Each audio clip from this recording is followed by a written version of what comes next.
Hello and welcome everyone back to another episode of Not Fighting. I love that it's easy. That makes it easy. Just being able to just kind of like kick things off and just say like, hey, and then you be able to pick it up. It's kind of the way that we do everything, right? It's true. Yeah, if I didn't have you able to like basically fill in all the gaps, I'm pretty sure that I probably would just buy new clothes. Like I wouldn't do laundry. No, I mean, that was like your way of doing things when we were dating. You had that little, there was like your pots and pans. Like if they got too dirty, he threw them away. It's true. Literally. I mean, I guess like, you're in college and so, your mom didn't really teach you how to clean and take care of yourself on your own. Not teach. It was that she just did it all for me. I know. So you never learned. Yeah. And then I still did your laundry when we were dating. So he never had to do his own laundry. Yeah, I'm a very much a DIY type of person. Do it yourself. But I like to do like a pre-step, which is like I like to learn it myself, which means that I don't want to basically learn from somebody. I want to figure it out myself. And laundry, I've figured out. I figured out how to do laundry. But you never. But throwing your pots and pans away doesn't mean you're learning yourself. That means you just... Well, no, I mean... This is like, these eggs are too stuck to this pan, so I can't. I feel like there's people out there that for sure agree with me on this, but sometimes you look at a dish or you look at something that you're going to put food on in the future and you go, it's too dirty now. It'll never be clean enough for me to eat something off of that again. I feel like somebody out there is like... You sound like such a spoiled little rich kid. It does, but I don't know. Like I've done that with a pair of underwear before too, where I'm like, these will never be clean enough again to wear. Why were they so dirty? I mean, the guys that are listening to this podcast, which I feel like is the majority of our listeners. I could be wrong about that. Are you really gonna just like? Okay, go ahead, continue. No, I'm just saying. I feel like the guys that listen to the show will. Like, I don't have to give any preface to that. There's just sometimes you got to throw a pair of underwear away. You just gotta burn one. You're dirty. You're gross. Yeah, You're gross. You live with me, you know. I'm actually pretty clean. I take a lot of showers. You take a lot of showers and you're tidy. I'm very tidy. What is it you always not clean? Yeah, what is it you always complain about? That I'm good at picking things up, bad at cleaning? Yes, you're not good at cleaning. Just you're good at putting things away though. Yeah, it's because you can't throw furniture away. Yeah. Oh my God, he throws so many things away. Yeah, very different backgrounds. We don't have that kind of money, okay? Not yet. I love the yin and yang that we have with that. Like, I feel like it's a nice balance. Yeah, I'm the thrifty one. Yeah. Although I'm more expensive, but I'm more thrifty. It's true. And we're coming back off of some travel to Texas. For those listening, know that we've been keeping the road hot between California and Texas here recently. Yeah.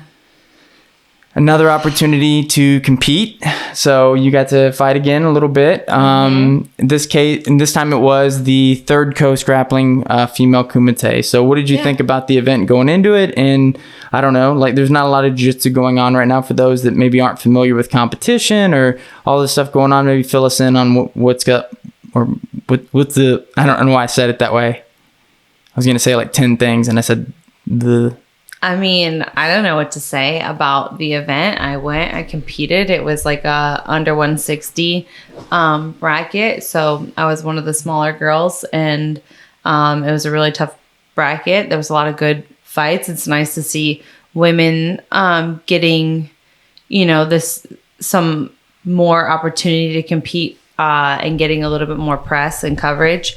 That's really all I have to say. Yeah. So I was excited. It was a really, really tough bracket from the standpoint of like it was pretty much if you were to identify champions at every weight class from pretty much anything that people keep track of in competition. The top girls were there. You obviously representing pretty much the smallest weight class. You and there's like 3 of us in that weight. Actually, technically 4. So okay. half the girls were probably around lightweight, and then the other half were middle and above. Yeah. So, I mean, I think it lends itself to competition jiu-jitsu is not the world's most, even at the highest level. So would you agree that you're fighting some of the top females there? Not the most lucrative oh God, no. thing. No, especially for women. And I mean, in any kind of women's sports, you know, like I think it's very hard to like make a name for yourself, or like really, there's very few, I guess, promotions that really want to highlight the women. I think in like kind of like combat sports, it's very different versus like, you know, I've talked about this before, and it's like not taking away anything from like women in other like team sports, but in combat sports, I'm like, I don't know. I think like the women put on just as good a show, if not a better show than the men sometimes, like, because I think girls like to go for it. And so this like narrative that there's like not enough, like there's not people that are like, it's not popular enough, or it's not, you know, there's not the market for it and that kind of thing, I think is kind of silly, because I've seen it here recently. It's like, you know, there's a lot of things. It's like it's a self like fulfilling prophecy when you say that, oh, that there's not a market for the women. It's like, well, the people who in the media and the people who are advertising and like, you know, that are like promoting these different things, is like, they're not even like, they don't promote the women, or they don't, you know what I'm saying? Like, yeah. And so it's like, well, yeah, but then when you do put it, like there's a hunger for it. There's people that want to see it, you know?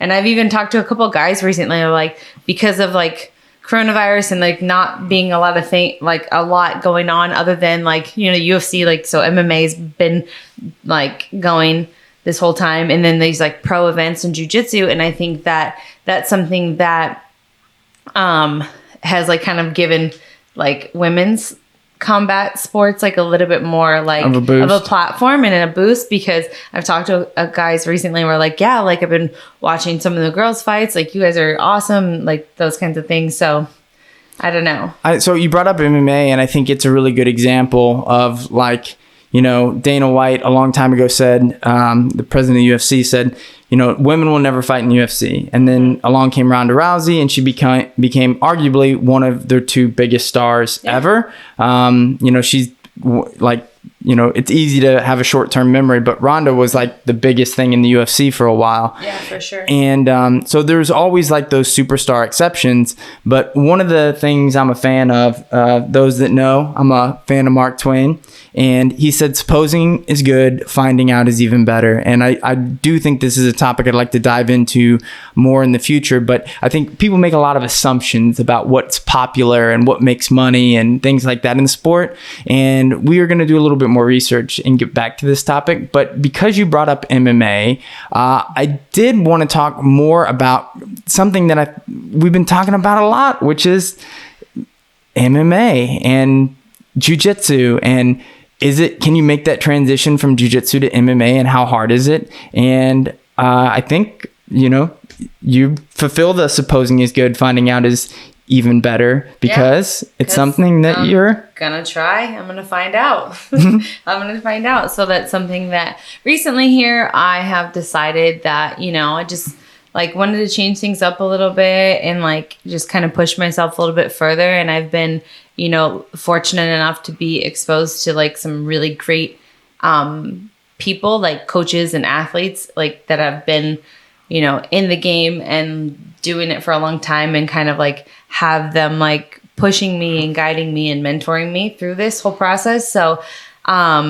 you know, I've always wanted to fight MMA. It's like something that I've talked about a lot, but you know, jiu-jitsu is always my focus. Like, I didn't want to take away from my training for jiu-jitsu, and I think I'm at a point where, you know, I've done a lot in jiu-jitsu and maybe looking for just a different way to push myself, and things seem like they're falling into place really nicely for me, just with the things that I have around me, the people I have around me, and that. And so I think, yeah, it's time for me to give it a try. So, yeah, I think one of the things that's really interesting about this is, you know, typically when you have somebody with a really, really strong pedigree in jiu-jitsu, transition to MMA. It's kind of it's something that people pay attention to just because I think probably the same is true maybe in kickboxing. But when Damien Maia, Jacare, Mackenzie Dern, Michelle Nicolini, I mean, we could talk about, all the different people that have transitioned.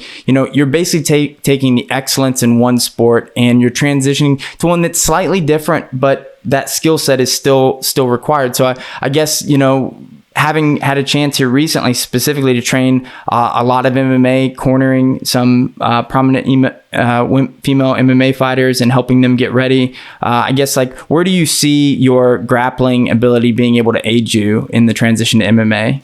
I mean, hopefully, my plan and is that it will help like progress me quickly, into that transition. And obviously I have a lot of work to do on my striking. It's not something that I have put any focus into in a long time. And so that's something that like is going to be necessary. I've been working on my wrestling, like in conjunction with jiu-jitsu for a long time, really for the last year. I've been maybe a little bit over a year. I've been doing maybe 2 years probably that I've been really working on wrestling and training that. And I've got an awesome coach, I was going to say, best coach to do that, to teach me how to wrestle. So, Justin's pretty great and somebody that I trust. And if he says you should do this, you can, and I'm like, okay. Yeah, and maybe I can. And I think that's, you mentioned Justin Flores, your wrestling coach, having had a chance to work with him quite a bit here recently. I think, putting my husband hat on as opposed to my interviewing you about MMA hat on, when you first started jiu-jitsu, I think there was like an interest in MMA, and I would always tell you like, wait till you get a blue belt, wait till you get a purple belt. No, because when you first started jiu-jitsu, you were doing MMA. So I'm like, okay, like I want to do it too. You brought me into this thing, and then you always were like, wait for this, wait for that. And then I think I progressed through my belts too quickly for you to be comfortable with me transitioning to fighting. And so I think, yeah. Well, I think for me, I mean, no husband, regardless of your interest in jiu-jitsu or MMA or whatever, is like, I don't want to see my wife take undue, like, punishment, meaning like I don't want to see you get hit in the face or whatever. That said, like I'm watching you get hit in the face training jiu-jitsu. I'm not going to be like, Jenna, you should stop training jiu-jitsu, obviously. And then the other side of it is, I've also seen you like excel in jiu-jitsu. I don't think you have anything left to prove or achieve there. And to watch the way that you dedicate yourself to improving at things, like to see your drive, I think it's rare. It's the kind that you see with like special athletes and stuff like that. I hate seeing that dedicated to something like jiu-jitsu, where it's like, what is the fruit of all that labor? And I think I look at something like MMA, where I know that you've had an interest, and especially now being able to do the training and stuff, having the opportunity to pursue something that maybe has a little bit more upside, and not just financially, but just it being a new challenging pursuit. So I guess how far do you want to go with something like this? I mean, that's something that like I'll take it as far as I can. I'm not really putting like limits or restraints on like what I want to achieve with this. Like if I'm set out to do something, I want to do it and I want to be the best. So that's just kind of who I am. And so it's just definitely something that, right now, like this is like really my first week of like kind of transitioning. I was waiting to be done with the Third Coast grappling event so that I could start making changes in my schedule and my routine and really getting things like in order. And, so it's one of those things where it's like, I'm going to train my hardest. I'm going to put in the work and see, what happens. So, a lot of people know us as like the Bishops, and that we're both black belts in jiu-jitsu. And I think people probably forget that you're a title holder in MMA. I am that. So you'd think that she'd be getting all of her advice and all of her training from me directly, but she seems to feel like that's not the best idea. But no, but I was going to say is I think people, I hope that they assume that we started training at the same time, but that's actually not true. You started training A year after you. And you got your black belt in? A year before you. Yeah, so you got a black belt pretty quick. 5 years, was it? It's like 5.5 years, yeah. Which is, for those that aren't overly, most of our listeners do jiu-jitsu, so they know that's very quick. I always like to say you cheated because you won the world championship at brown belt. But I always tell people the reason why you excelled at that. Obviously, I think you're a very gifted athlete, but I would say like your best skill is how quickly you learn stuff. So you mentioned not being a long time since you've done striking. We know you've been doing lots of wrestling, but I've been watching you do some striking here recently, and I'm curious because the last time you did any was probably when we were white belts or blue belts training. Yeah. Kind of pretty amateurish kickboxing. Yeah. So what's that been like, and how do you feel like you're taking to some of the new stand-up training? I mean, I haven't had like a lot. I can't really speak on that in depth because I don't really have like a lot to say about that at the moment.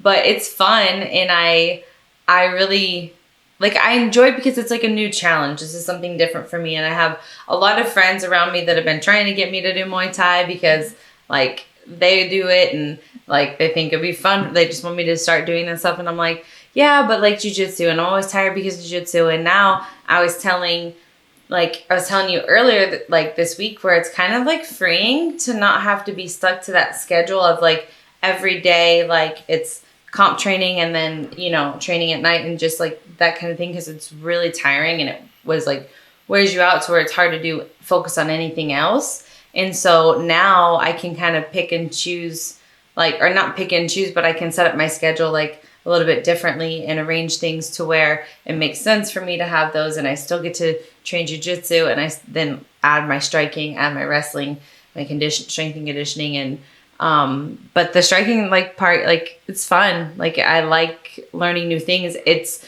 really weird to go into something and feel like you're kind of starting fresh and feeling like a noob, yeah, that's kind of weird, but I also enjoy it to an extent because it's one of those things I'm like, I don't want to feel like this for very long, so I want to I need to get good at this fast because I don't like feeling like I am a white belt at this. Yeah, you and I have that in common where it's I hate that sensation of feeling I always say people come to jiu-jitsu and they're I don't like to suck at things. Yes, me neither. It's I won't do something that I'm going to suck at. It's why I can't surf. It's oh yeah, surfing, having fun is that's the point of it. And it's nah. Nah. I want to be good at it or not good at it. I mean, everything's going to be made to be competitive because that's just who I am. So for me, it's I'm not competing with other people. I'm competing with myself. You can't let yourself be suck at this. If you're going to do this, then you better get good at it. That's kind of how I feel, So with that in mind, then, this is something that people often debate just about MMA training in general. When you have somebody that's really good in one martial art, transitioning to mixed martial arts. So let's just say all of grappling, your wrestling, your jiu-jitsu, it's good. Yeah. But the striking portion, maybe some of the spaces in between, how do you balance the training there?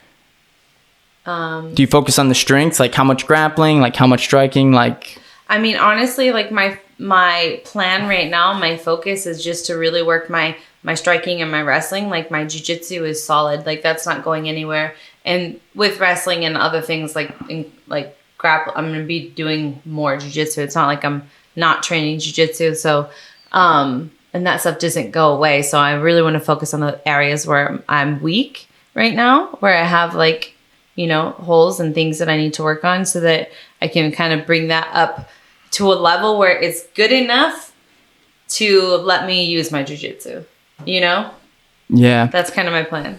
So do you want to knock people out or do you want to submit them? Oh, no, I want to submit people. I think that's so silly. It's one of the things that bothers me the most is when I see jiu-jitsu athletes making this transition and then they want to all of a sudden act like they're a striker. That's, there would be it would be very odd for me to feel okay, I got good enough in striking in a year now to throw away my, 13 years of jiu-jitsu and just I'm going to be this now. You know, that's so silly to me. So I think it's like, use your strengths. I definitely think it's something that's a trap for maybe men more so than women. Yeah. And maybe it's partially an ego thing. I think it's like because to the like average fan, the knockouts, those things are exciting. Like it's more of a highlight. And it's like also this ego thing where it's like, well, they're just this. And like, you have to show like, no, I can do it all. And it's like, well, like, you know, you got to where you're at because you're really good at this one thing. Like, why are you not going to use your best thing? See, I think part of it comes from weapon. I feel like it stems from men where it's like you to be in there, you have to have a certain amount of narcissism to where you're like, I'm the best. Where it's like, yeah, I'm a black belt in jiu-jitsu and I maybe only barely train kickboxing, but like I could probably knock that guy out though because I got some power. I'd probably knock him out. It's like I think that negotiation happens sometimes. So no. So I guess the next question is for people that are actually interested, like when are you gonna fight? I don't know. That's not up to me, honestly. Yeah. Like that's something that I've just been talking about this really this week, and I've had that question, and it's really a matter of, you know, how quickly I'm learning and when my coach is feeling ready, because I'm not going to make that decision. So that's what I love about where I'm at right now is like I have smart people around me that are going to guide me and tell me like I don't want to have to make these decisions. I don't want to be in charge of my anything. Which for me, I do like to be in control of things and I like to be like handle stuff, but like for this, I'd rather just everyone like there's smarter people than me, like tell me what you want me to do. I think as an athlete, you do want, as much as you want control, you do want to kind of have some things taken off your plate. Yeah, I don't have to think about it. I just want to go and I just want to do, you know, I just want to do it and put in the work, and then other people can, you know, handle that and manage that for me. And I'm lucky enough to have people that I trust to do that.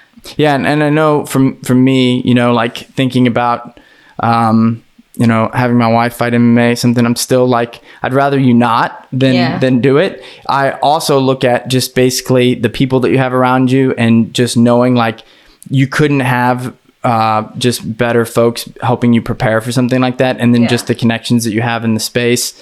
So that's something where I'm like, your effort's not wasted. And that's sort of how I feel about with jiu-jitsu right now, where I see you still being like in your athletic prime and really the best that you've ever been. And it's like, all right, you're not done. So I'd rather see you go down a path that maybe has like, I don't know, more fruit at the end of it. But that being said, but you know, I just want to tell you, I didn't tell you this yesterday, but when I called my mom earlier this week and I just kind of told her, Pam. I told her, it was my mom and my dad, and I told her when I was doing that. Sorry. And they go, my mom, I was like kind of telling them about like how like my feelings about with jiu-jitsu and like everything there, and like how this just like felt like it was a good opportunity and a good next step. And my mom's like, but why don't you just have a baby? And she doesn't bug me about that very often, but she did say she would rather me just have a baby. And my dad said, I don't know that I could watch you do that. Yeah. I mean, your parents, well, like, I actually see them being more cool with it than my mom. Oh, yeah. Your mom. My mom, for like the first 10 years we did jiu-jitsu, because I did MMA, every time we did a jiu-jitsu tournament, she's like, now that one's without the punching, right? And it's like, she just needed to make sure that like people weren't going to try to punch me. I think you were a black belt the first time she watched you compete in jiu-jitsu. Yeah. And she was just like, well, that wasn't as bad as I thought. And it wasn't that bad. Yeah, well, yeah, because it's not that violent. And also I obliterated the guy. It was a very one-sided match. So it's like, oh, that's not so bad. It's like, yeah, because your son was throttling some guy. It's a lot easier to watch than the reverse, which we've all been there too. Yeah. Thankfully, my mom wasn't there for a lot of those. But yeah, so I guess, you know, one of the other things that comes up when you talk about like, oh, Jenna, when are you going to fight? It's like, who wants to fight like a world champion black belt? I mean, you're a world champion no-gi. So it's like even more applicable to MMA. So the question becomes like, are you going to be able to fight an amateur fight, or are you going to have to fight pro? And, like, how do you find an opponent that wants to sign up for that? That's not basically like somebody that's already a veteran or something. Yeah. I mean, honestly, again, I'm going to leave that in the hands of the people that, my coaches and the people around me, because I'm going to trust them, like, to guide me and help me. And I have, some good connections. So hopefully, I'd prefer to be able to do an amateur fight before I have to go pro. But I have talked to a few women that have told me that it's really hard to do that when I have like the pedigree that I do in grappling. So I don't know. We'll have to see. And so I guess checking all the boxes of,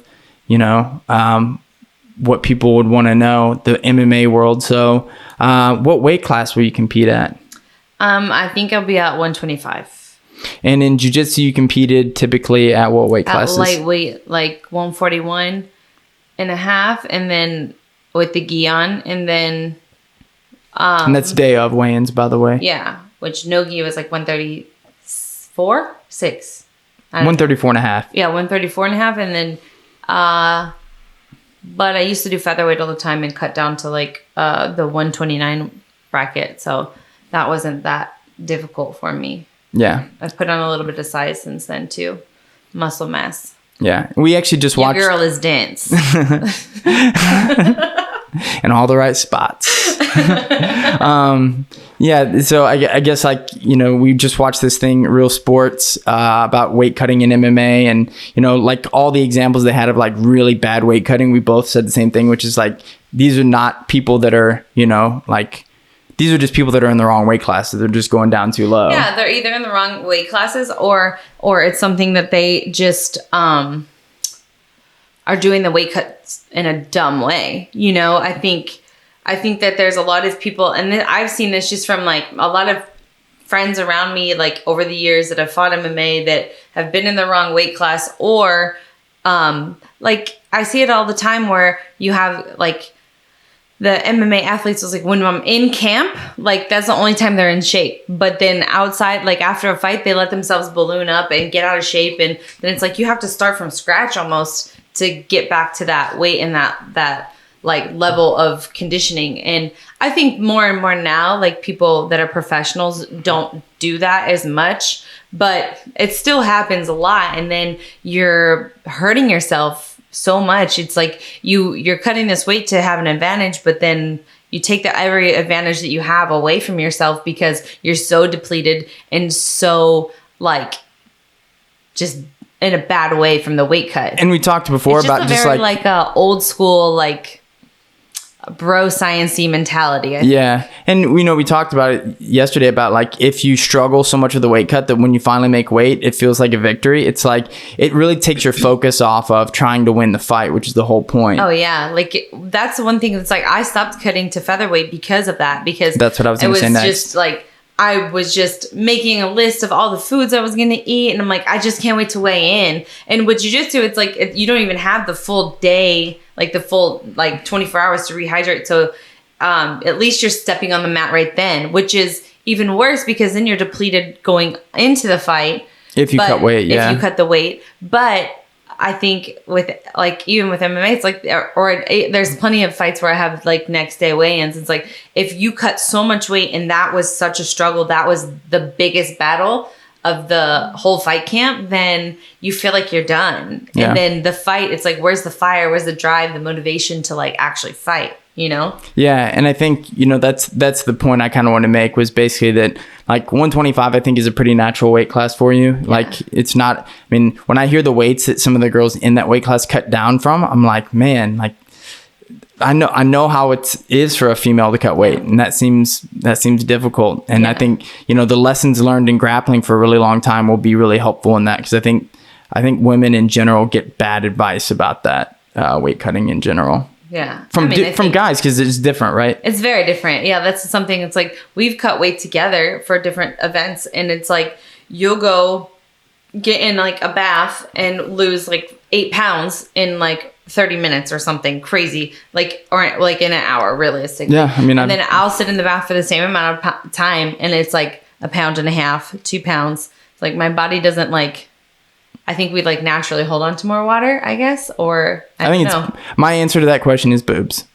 I think it's boobs, but I don't know. Don't fact check that. So yeah, I mean, I think we kind of touch on a bunch of the things there. You know, like what weight class would you do? You know, when are you gonna fight? Like, can you find a fight? Are you gonna go pro immediately? But I guess the next question is like, you know, what's your expectation? Like, in terms of, you know, you are analyzing your own style, your own ambition and things like that. Like, do you look at, you know, something like the UFC or Bellator and do you go like, I want to compete there and I want to compete there soon? I mean, yeah, I would say, yeah, for sure. Otherwise, why am I doing it? You know, it's the same thing. It's like, if I'm going to put my body through this, if I'm going to commit to doing something, like that would be obviously the goal, is to get into fighting for one of those events. Well, there you have it. I think that's it. We talked a little bit. A couple people had reached out and basically were like, is Jena going to fight MMA? And one of the things we've both said recently is that in a lot of interviews that you've done for jiu-jitsu stuff, we felt like the interviews were kind of, I don't know, not to throw shade at anybody, but just they weren't good. And so credit to you, me being the person that has a marketing background, you were like, why don't we just do it ourselves? And so I think personally, very subjective and very biased here, I think that you did a great job. I think I did a really good job interviewing you about your transition to MMA. So stay tuned, I guess. Yeah, I mean, right now I'm just starting, like, this is the very beginning. So who knows what's going to happen, but hopefully good things. All right. Well, that's it for this episode, I guess. Yeah. All right. I guess. I don't know. Is it over now? Okay. Yeah. Wow. Shrug emoji.